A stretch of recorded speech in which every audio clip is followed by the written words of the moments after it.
इस वीडियो में जानेंगे कबीर साहिब की अंतिम यात्रा की कहानी। कृपया इस कहानी को अंत तक जरूर देखें। संत कबीर साहिब का जीवन जितना रहस्यमय और अद्भुत था, उनकी अंतिम यात्रा भी उतनी ही चमत्कारी और प्रेरणादायक थी। उनकी मृत्यु के बाद जो घटना घटी, उसने दुनिया को प्रेम, एकता और मानवता का संदेश दिया। कबीर साहिब जी के विषय में सभी साधु संतों और आचार्यों का अलग अलग मत है। कोई कहता है कि कबीर जी एक सच्चे संत थे, कोई कहता है कि कबीर जी भगवान के सबसे अच्छे भक्त थे, तो कोई कहता है कि कबीर साहब जी स्वयं परमात्मा थे। आप क्या मानते हैं, कमेंट में जरूर बताना। आइए जानते हैं कब और कहां हुई संत कबीर साहब की अंतिम यात्रा।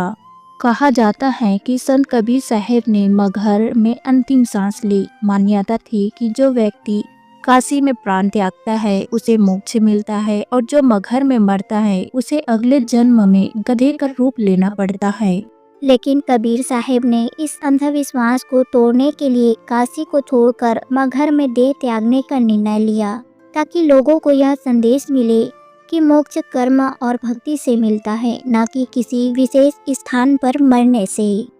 कबीर साहब की मृत्यु के बाद उनकी अंतिम यात्रा को लेकर दो समुदायों में विवाद हो गया।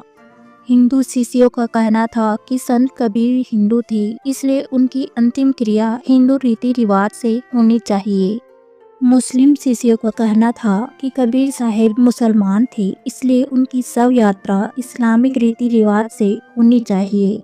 जब दोनों समुदाय शव को उठाने लगे तो कबीर साहब का पार्थिव शरीर अदृश्य हो गया, वहां केवल फूलों का ढेर रह गया।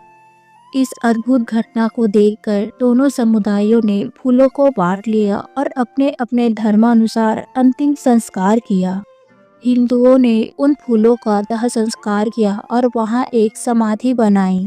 मुसलमानों ने उन फूलों को दफना दिया और वहां मजार बना दी। आज भी मगहर में कबीर समाधि स्थल और कब्र दोनों एक साथ हैं, जो धर्म, प्रेम और एकता का प्रतीक है।